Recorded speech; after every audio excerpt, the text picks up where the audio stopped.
ஹல்லேலூயா. முழு உலகத்தின் பாவத்தை சுமந்து தீர்த்த ஆண்டவராகிய இயேசு கிறிஸ்துவின் நாமத்தில் வாழ்த்துக்கள். சிலுவையை பற்றிய உபதேசம் கெட்டு போகிறவர்களுக்கு பைத்தியமா இருக்கிறது. ரட்சிக்கப்படுகிற நமக்கோ அது தேவ பலனா இருக்கிறது என்கிற வார்த்தையை மையப்பொருளாக வைத்து சிலுவையிலே கர்த்தர் பேசின 7 வார்த்தைகளை தியானித்து வருகிறோம். இன்றைக்கு 7ஆம் வார்த்தையை நாம் தியானிக்க போகிறோம். லூக்கா எழுதின சுவிசேஷம் 23ஆம் அதிகாரம் 46ஆம் வசனம். இயேசு, பிதாவே, உம்முடைய கைகளில் என் ஆவியை ஒப்புவிக்கிறேன் என்று மகா சத்தமாய் கூப்பிட்டு சொன்னார். இப்படி சொல்லி ஜீவனை விட்டார். பிதாவே, உம்முடைய கைகளில் என் ஆவியை ஒப்புவிக்கிறேன். சிலுவையில் தொங்கும் பொழுது இயேசு கிறிஸ்து பேசின முதலாம் வார்த்தையும் நீங்கள் கவனித்து பார்த்தால், பிதாவே, இவர்களுக்கு மன்னியும் என்று கூப்பிட்டார். இப்பொழுது மறுபடியும் கடைசி வார்த்தையிலும் தன்னுடைய பிதாவை, தன்னுடைய தேவனை, தன்னை அனுப்பின அந்த அதிபதியை நோக்கி மிகுந்த சத்தமிட்டு என் ஆவியை உம்மிடத்திலே ஒப்பு கொடுக்கிறேன் என்று சொல்லுகிறார். இந்த உலக பிரகாரமாய் நீங்கள் பார்த்தீர்களேயானால், இந்திய தேச சட்டத்தின்படி நம்முடைய உயிரை தற்கொலை செய்து கொள்வதற்கு நமக்கு உரிமை கிடையாது. அநேக தற்கொலைகள் நடக்கிறது. ஆனால் நான் தற்கொலை செய்து கொள்ளப் போகிறேன் என்று சொல்லி ஒரு மனிதன் அறிவித்துவிட்டு அதை செய்ய போனால் சட்டத்தின்படி அரசாங்கம் காவல்துறையை அனுப்பி அவர்களை கைது செய்யும். ஆனால் இங்கே ஆண்டவராகிய இயேசு என் ஆவியை உம்முடைய கரத்திலே ஒப்புவிக்கிறேன் என்று சொல்லி மிகுந்த சத்தமாய் கூப்பிட்டு தன் ஆவியை ஒப்புவிக்கிறார். ஒன்றை நாம் அறிந்து கொள்ள வேண்டும். சாலமோன் ஞானி பிரசங்கியின் புத்தகத்திலே 3ஆம் அதிகாரத்திலே எழுதும் பொழுது, மனுஷனுடைய ஆவி சுவாசம் நாம் மரணமடைந்த பிற்பாடு உயரே போகிறது என்று சொல்லி அவர் எழுதுகிறார். அதே சமயத்திலே மிருகங்களுடைய ஆவி பூமிக்கு கீழே பாதாளத்துக்கு போகிறது என்று சொல்லி ஒரு கருத்தை அவர் எழுதுகிறார். இந்த வசனத்தை நான் உங்களுக்கு வாசிக்க விரும்புகிறேன். பிரசங்கியின் புத்தகம் 3ஆம் அதிகாரம் 19ஆம் வசனத்திலிருந்து 21ஆம் வசனம் வரை கவனியுங்கள். ஜீவன்களுக்கெல்லாம் சுவாசம் ஒன்றே, மிருகத்தை பார்க்கிலும் மனுஷன் மேன்மை உள்ளவன் அல்ல. எல்லாம் மாயையே, எல்லாம் ஒரே இடத்துக்கு போகிறது, எல்லாம் மண்ணிலே உண்டாகிறது, எல்லாம் மண்ணுக்கு திரும்புகிறது. உயர ஏறும் மனுஷனுடைய ஆவியையும் தாழ பூமியில் இறங்கும் மிருகங்களுடைய ஆவியையும் அறிகிறவன் யார்? உயர ஏறுகிற மனுஷனுடைய ஆவி. நன்றாய் கவனிங்கள். இதிலிருந்து நாம் அறிந்து கொள்கிற ஒரு காரியம், எந்த வினாடிலே நம்முடைய ஜீவன் நம்மை விட்டு கடந்து போனாலும் நம்முடைய ஆத்மாவாகிய அந்த ஜீவன், அந்த ஆவி மேலே கடந்து போகும். கர்த்தருக்கு பிரியமாய், ஆண்டவருக்கு பிரியமாய் நாம் ஜீவித்தால் அந்த ஆவி மேலே தேவனிடத்தில் போய் இளைப்பாரும். அந்த ஆவி மேலே எழும்பும் பொழுது சத்துருவுக்கு இடம் கொடுத்து, பிசாசுக்கு இடம் கொடுத்து, இந்த உலகத்தின் பிள்ளையாக தேவனுடைய வார்த்தைக்கு கீழ்ப்படியாத மனுஷனாய் ஒருவன் வாழ்ந்திருப்பானே. ஆனால் மிருகங்கள் போகிறதை போல தாழ்விடங்களிலே, பாதாளங்களிலே அந்த ஆவியை பிசாசு கொண்டு போகிறான். நன்றாய் கவனிக்க வேண்டும்.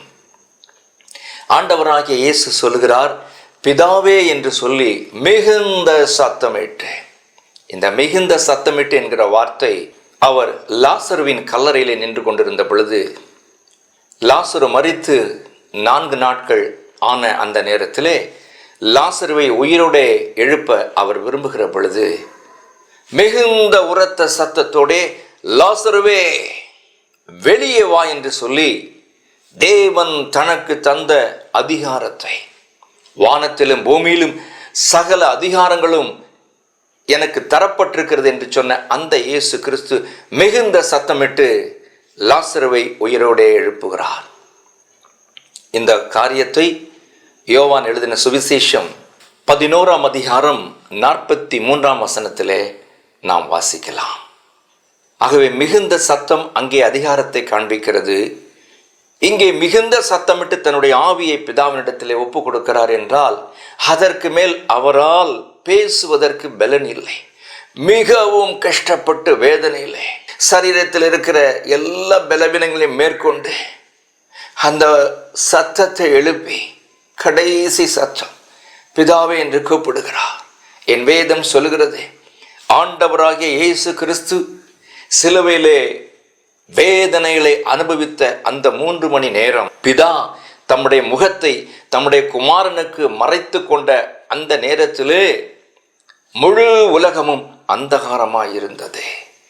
இயற்கையிலும் கூட தன் கண்களை மூடிக்கொண்டது.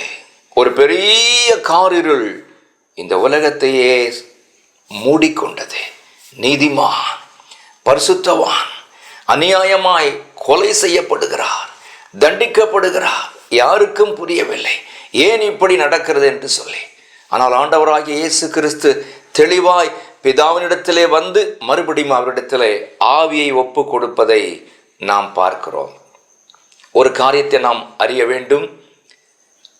ஒருவராய் சாவாமை உள்ள தேவன் என்று எழுதப்பட்டிருக்கிறது. ஆகவே இயேசு கிறிஸ்துவை யாரும் கொலை செய்து விட முடியாது. அவர் துவக்கம் இல்லாதவர், அவர் முடிவில்லாதவர். உலக தோற்றத்திற்கு முன்பே பிதாவினோட கூட இருந்து அண்ட சராசரங்களையும் சிருஷ்டித்த தேவனுக்கு உதவியாயிருந்தவர். ஆகவே அவரை யாரும் கொல்ல முடியாது. ஆகவே அவரே அவருடைய ஜீவனை ஒப்பு கொடுக்கிறார். இதில் நாம் தெளிவாக இருக்க வேண்டும். யோவான் எழுதின சுவிசேஷம் 10ஆம் அதிகாரம் 17-18 வசனங்கள். நான் என் ஜீவனை மறுபடியும் அடைந்து கொள்ளும்படிக்கு அதை கொடுக்கிறபடியினால் பிதா எனில் அன்பாயிருக்கிறார். ஒருவனும் அதை என்னிடத்திலிருந்து எடுத்துக்கொள்ள மாட்டான். நானே அதை கொடுக்கிறேன். அதை கொடுக்கவும் எனக்கு அதிகாரம் உண்டு. அதை மறுபடியும் எடுத்துக்கொள்ளவும் எனக்கு அதிகாரம் உண்டு. இந்த கட்டளையை என் பிதாவினிடத்திலே பெற்று கொண்டேன் என்று இயேசு சொன்னார். கவனித்தீர்களா அந்த வசனத்தை? இன்னொரு வசனத்தை கூட நான் உங்களுக்கு சுட்டி காண்பிக்க விரும்புகிறேன். இதனுடைய தொடர்ச்சியாக யோவான் எழுதின சுவிசேஷம் 5ஆம் அதிகாரம் 26ஆம் வசனம். ஏனெனில் பிதாவானவர் தம்மில் தாமே ஜீவனுடையவராய் இருக்கிறது போல குமாரனும் தம்மில் தாமே ஜீவனுடையவராய் இருக்கும்படி அருள் செய்திருக்கிறார் என்று எழுதப்பட்டிருக்கிறது. தெளிவாய் இந்த வசனங்கள் நமக்கு இயேசு கிறிஸ்துவினுடைய காரியங்களை விளக்கி காண்பிக்கிறது. அவர் சொல்கிறார், ஜீவனை கொடுக்கவும் எனக்கு அதிகாரம் உண்டு. ஒருவேளை நான் மரணம் அடைந்த பிற்பாடு பிதா என்னை எழுப்புவார், உண்மைதான். கர்த்தருடைய ஆவியானவர் எனக்குள்ளே இருக்கிறார். அவர் சொன்னது போல எல்லா காரியங்களையும் செய்து முடித்து 3ஆம் நாளிலே நான் உயிரோடு எழுந்திருப்பேன் என்று நான் சொன்னது போல 3ஆம் நாளிலே நானே உயிரோடு எழுந்திருப்பதற்கு எனக்கு வல்லமை உண்டு, அதிகாரம் உண்டு. அதை பிதாவாகிய தேவன் எனக்கு கொடுத்திருக்கிறார். பிதாவாகிய தேவன் தம்மில் தாமே ஜீவன் உள்ளவராயிருக்கிறது போல எனக்கும் அருள் செய்திருக்கிறார். நன்றாக யோசித்து பாருங்கள். அவ்வளவு மேன்மையான அந்த இயேசு கிறிஸ்து நம்மேல் வைத்த அன்பினாலே, மனுக்குலத்தின் மேல் வைத்ததான பாசத்தினாலே தன்னுடைய மேன்மைகளெல்லாம் விட்டுவிட்டு இந்த பூலோகத்திற்கு இறங்கி வந்தார். 1 தெசலோனிக்கேயர் 4ஆம் அதிகாரம் 16ஆம் வசனத்திலே வாசிக்கிறோம். ஏனெனில் கர்த்தர் தாமே ஆரவாரத்தோடும் பிரதான தூதனுடைய சத்தத்தோடும் தேவ எக்காலத்தோடும் இறங்கி வருவார். அப்பொழுது கிறிஸ்துவுக்குள் மரித்தவர்கள் முதலாவது எழுந்திருப்பார்கள். ஆண்டவராகிய இயேசு கிறிஸ்து தன் ஜீவனை பிதாவினிடத்திலே ஒப்பு கொடுத்தார். எதற்காக? மறுபடியும் ஜீவனை பெற்றுக்கொள்ளும்படி. ஒரு நல்ல சத்தியத்தை நமக்கு சொல்கிறார். நீங்களும் நானும் மரணம் அடைந்து அவருடைய நாமத்தினாலே உயிர்த்தெழுதலின் நம்பிக்கைக்கு ஏதுவாக அடக்கம் செய்யப்பட்டால், மத்திய ஆகாயத்திலே இயேசு கிறிஸ்து வரும் பொழுது கிறிஸ்துவுக்குள் மரித்த மனிதர்கள், தேவ பிள்ளைகள், ஊழியர்கள் யாராயிருந்தாலும் சரி, அவர்கள் முதலாவது எழுந்திருப்பார்கள். எத்தனை மேன்மையான ஸ்லாக்கியம்! இந்த நாளிலும் 7 வார்த்தைகளை நாம் தியானித்திருக்கிறோம். சிலுவை பற்றி சொல்லப்பட்ட உபதேசங்கள், கருத்துக்கள், ஆழமான அர்த்தமுள்ள காரியங்களை இயேசு கிறிஸ்து 7 வார்த்தைகளிலே அடக்கி வைத்திருந்தார். அதைத்தான் நாம் தியானித்தோம். அந்த ஆண்டவருடைய கரத்தில் இந்த வேளையிலே நீங்களும் நானும் நம்மை ஒப்பு கொடுக்க போகிறோம். அவர் சர்வ வல்லமையுடைய கர்த்தர். அவர் தம்மில் தாமே ஜீவன் உள்ளவர். தன்னுடைய ஜீவனை பிதாவினுடைய கரத்திலே ஒப்பு கொடுத்ததை போல நாமும் நம்முடைய காலங்கள் முடிகிற வேளையிலே நம்முடைய ஜீவனை அவரிடத்திலே ஒப்பு கொடுக்க வேண்டும். மிருகங்களைப் போல ஒருபோதும் பூமிக்கு கீழே தாழ்விடங்களிலே நம்முடைய ஆவி போய்விடக்கூடாது. சத்துரு நம்மை கீழே இழுத்து விடக்கூடாது. தேவன் நமக்கு வைத்த அந்த பந்தய பொருளாகிய அந்த பரலோக ராஜ்யத்தை, அந்த மோட்சத்தை, அந்த நித்திய ஜீவனை பெற்றுக்கொண்டு யுகா யுகமாய் அவரோடு ஜீவிக்க தேவன் நமக்கு கிருபை பாராட்டுவாராக. ஜெபம் செய்வோம். ஸ்தோத்திரம் ஆண்டவரே, நாங்கள் உம்மை ஸ்தோத்திரிக்கிறோம். பிதாவே, உம்முடைய கைகளில் என் ஆவியை ஒப்புவிக்கிறேன் என்று மகா சத்தமாய் கூப்பிட்டு உம்முடைய ஜீவனை பிதாவினிடத்திலே ஒப்பு கொடுத்திரே. அதை நாங்கள் தியானிக்க உதவி செய்ததற்காக நாங்கள் நன்றி செலுத்துகிறோம். நாங்கள் மரணம் அடைந்த பிற்பாடு, எங்கள் சுவாசம் எங்களை விட்டு எடுக்கப்பட்ட பிற்பாடு எங்களுடைய ஆவி எங்கே போகிறது என்பதையும் தியானிக்க இந்த நாளிலே தேவனாகிய கர்த்தர் எங்களுக்கு தயை செய்திருப்பா. அதற்காக உம்மை ஸ்தோத்திரிக்கிறோம்.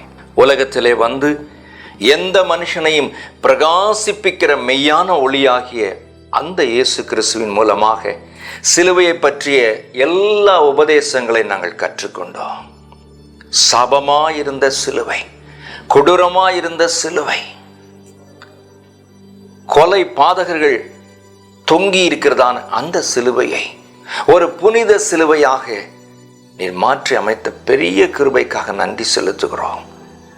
முழு உலகத்தின் பாவத்தை சுமந்து தீர்த்த எங்கள் தேவாட்டுக்குட்டியே, நீர் போன அதே பாதையில் வருவதற்கு நாங்கள் எங்களை ஒப்புவிக்கிறோம். உம்முடைய அடிச்சுவடுகளில் கடந்து வர நாங்கள் விரும்புகிறோம். உம்மோடு கூட நித்தியமாய் வாழ்க்கை நடத்த நாங்கள் விரும்புகிறோம். ஒருவேளை மத்திய ஆகாயத்தில் நீர் வருவதற்கு முன்பதாக, நாங்கள் மறுரூபம் ஆவதற்கு முன்பதாக எங்கள் ஜீவன் எங்களை விட்டு எடுக்கப்பட்டாலும் நாங்கள் உம்முடைய நாமத்தினாலே அடக்கம் செய்யப்படவும் உயிர்த்தெழுதலின் நம்பிக்கைக்கு ஏதுவாக எங்கள் வாழ்க்கை காணப்பட உதவி செய்யும். நீர் மத்திய ஆகாயத்தில் வரும் பொழுது கிறிஸ்துவுக்குள் மரித்தவர்கள் முதலாவது எழுந்திருப்பார்கள் என்று சொன்னீரே, அந்த பாக்கியத்தையும் பெற்றுக்கொள்ள எங்களுக்கு உதவி செய்யும். எங்களை தாழ்த்துகிறோம். தொடர்ந்து சிலுவை குறித்து மாத்திரம் நாங்கள் எங்கள் வாழ்க்கையிலே மேன்மை பாராட்டுவோம். எங்களை தாழ்த்துகிறோம். இயேசு கிறிஸ்துவின் இணையற்ற நாமத்தில் ஜெபிக்கிறோம் ஜீவனுள்ள எங்கள் நல்ல பிதாவே. ஆமேன், ஆமேன். கர்த்தர் உங்களை ஆசீர்வதிப்பாராக. பலமுறை இந்த செய்திகளை தயவு செய்து திரும்ப நீங்கள் பார்த்து சிலுவையின் மேன்மையை உணர்ந்து கொள்ளும்படியாக மிகுந்த அன்போடு கேட்டுக்கொள்கிறேன். கர்த்தர் உங்களை ஆசீர்வதிப்பாராக.